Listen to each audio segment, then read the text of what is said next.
संख्यात्मक सूचनाओं को प्राप्त करते हैं हम, जिसे आंकड़ा कहते हैं। इस प्रकार हम यदि परिभाषा दें कि संख्यात्मक सूचनाओं को आंकड़ा कहते हैं। आंकड़ा किसे कहते हैं? संख्यात्मक सूचनाओं को आंकड़ा कहते हैं। आंकड़े जो है वे दो प्रकार के होते हैं। आंकड़े कितने प्रकार के होते हैं? दो प्रकार के। पहला है प्राथमिक आंकड़े और दूसरा है द्वितीयक आंकड़े। प्राथमिक आंकड़े जो है वह हम 4 तरीके से एकत्रित कर सकते हैं। प्राथमिक आंकड़े हम कितने तरीके से एकत्रित कर सकते हैं? 4 तरीके से। पहला तरीका है प्रत्यक्ष निरीक्षण या ऑब्जर्वेशन के द्वारा। ठीक है, इसमें शोधकर्ता क्या होता है, खुद से जाता है और जिस तरह के आंकड़े की जरूरत होती है वह उसके पास जाकर के उसको एकत्रित करने का कार्य करता है। और जो इस तरह के आंकड़े को लोग एकत्रित करते हैं उसे क्या कहते हैं? प्रत्यक्ष निरीक्षण द्वारा प्राप्त आंकड़ा, ऑब्जर्वेशन से प्राप्त डेटा।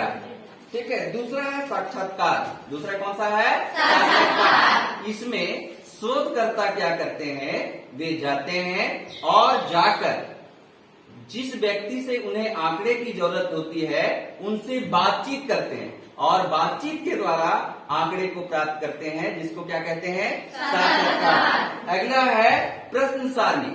इसमें शोधकर्ता क्या करते हैं कि एक प्रश्नावली बनाते हैं, क्वेश्चनर बनाते हैं और लोगों के पास भेजते हैं। इसमें लोग खुद से भरते हैं अपनी सूचनाओं को। यह जो होता है प्रायः पढ़े लिखे लोग ही भर पाते हैं, इसमें अनपढ़ लोग नहीं कर पाते हैं। अगला जो है वह है अनुसूची। अनुसूची भी प्रश्नावली का ही एक रूप है जिसमें शोधकर्ता इसमें स्वयं भरता है। ध्यान दीजिएगा, प्रश्न सारणी में शोधकर्ता जिसकी सूचना है उन्हीं से भरवाने का काम करते हैं और अनुसूची में क्या करते हैं? शोधकर्ता स्वयं से प्रश्नावली को भरने का काम करते हैं, जिसके चलते इसमें पढ़े लिखे लोगों के साथ साथ अनपढ़ लोगों की भी सूचनाएं एकत्रित हो जाती है। इस प्रकार प्राथमिक आंकड़े हम 4 तरीके से प्राप्त करते हैं। 5वां तरीका जिसको अन्य में रखा जाता है, जैसे वर्षा। वर्षा के बारे में हम जो जानकारी प्राप्त करते हैं वह वर्षा मापी यंत्र के द्वारा। तापमान के बारे में जो जानकारी प्राप्त करते हैं वह तापमापी द्वारा, उसको अन्य के अंतर्गत रखा जाता है। दूसरा जो है वह है द्वितीयक आंकड़े। कौन से आंकड़े? द्वितीयक आंकड़े। द्वितीयक आंकड़े जो होते हैं वे प्रकाशित भी हैं और अप्रकाशित हैं। वैसे आंकड़े जिसे शोधकर्ता किसी अन्य स्रोतों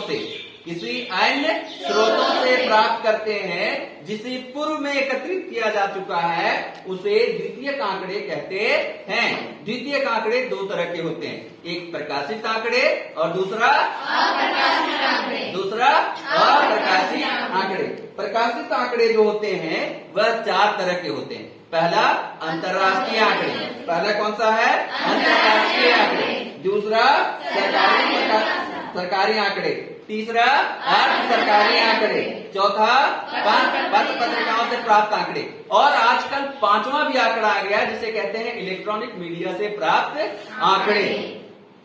तो जो ये अंतर्राष्ट्रीय आंकड़े हैं, बड़ी बड़ी जो संस्थाएं हैं अंतर्राष्ट्रीय स्तर की, जैसे UNO, United Nation of Organization, संयुक्त राष्ट्र संघ, ठीक है, WTO, World Trade Organization, UNESCO, ये सारे जो आंकड़े प्रकाशित करते हैं इसे अंतर्राष्ट्रीय आंकड़ा कहते हैं। जब केंद्र सरकार और राज्य सरकार या उसकी अधीनस्थ सरकारी संस्थाएं आंकड़े प्रकाशित करती हैं तो इसे सरकारी प्रकाशन कहते हैं।